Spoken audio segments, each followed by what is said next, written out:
काजा में प्रचार करने पहुंची बीजेपी प्रत्याशी कंगना रनौत के खिलाफ कांग्रेस कार्यकर्ताओं ने विरोध जताया और उन्हें काले झंडे दिखाए। इसी को लेकर हमारे संवाददाता ने पूर्व कैबिनेट मंत्री सुरेश भारद्वाज से खास बातचीत की है। क्या कुछ कहा है, आप भी सुनिए। इस समय हमारे बीच मौजूद है पूर्व कैबिनेट मंत्री सुरेश भारद्वाज जी। जिस तरीके से आज घटनाक्रम हुआ काजा में, ऐसे में निर्वाचन विभाग में आज शिकायत दर्ज की है, जानना चाहेंगे पूरा क्या मामला है। जी सर, आपका स्वागत है। काजा में हमारे पूर्व मुख्यमंत्री ठाकुर जयराम जी, हमारे कैंडिडेट्स जो पार्लियामेंट और लाहौर विधानसभा के हैं, कंगना रनौत जी और साथ में रवि ठाकुर जी, उनकी जनसभा प्रॉपर एडमिनिस्ट्रेशन से, इलेक्शन कमीशन से परमिशन लेकर के काजा में आयोजित जो है वो की गई थी।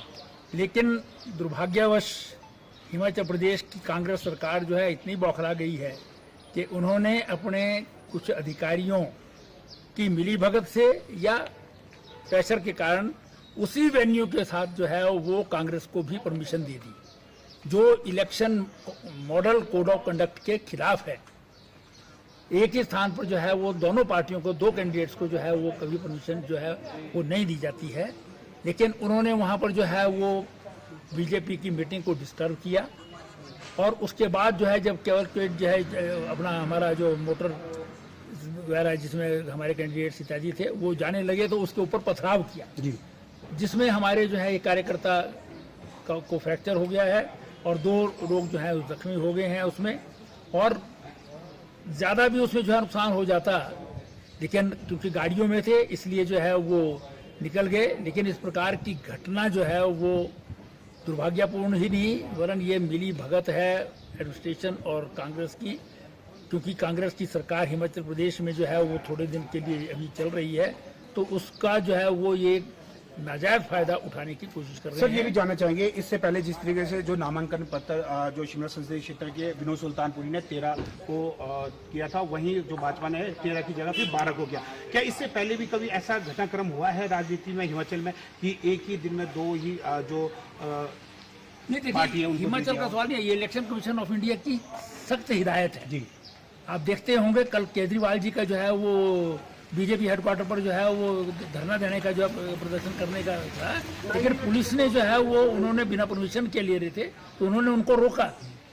इसी प्रकार से इलेक्शन में कभी भी एक ही वेन्यू पर 2 आदमियों को जो है, दोनों पार्टीज को जो है वो परमिशन नहीं दी जाती। शिमला में इस प्रकार के कार्यक्रमों के लिए वेन्यू चौड़ा मैदान है।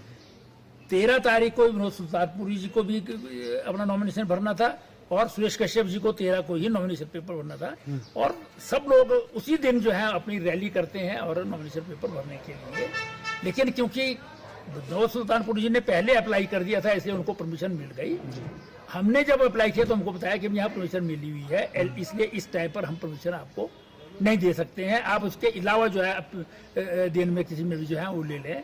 हमने इसलिए 12 तारीख को जो है वो परमिशन लेकर के रैली की। तो ये जहाँ भी मीटिंग होती है, कॉर्नर मीटिंग हो, पब्लिक मीटिंग हो, कोई कार्यक्रम हो, इसमें जो है प्रॉपर पुलिस का बंदोबस्त जो है ठीक प्रकार से होना चाहिए था। जब आपने 2 पार्टियों को एट ए टाइम एक ही स्थान पर जो है वो परमिशन दे दी है आमने सामने एकदम से, तो इस प्रकार की दुर्घटना जो है वो होने की संभावना बनी रहती है।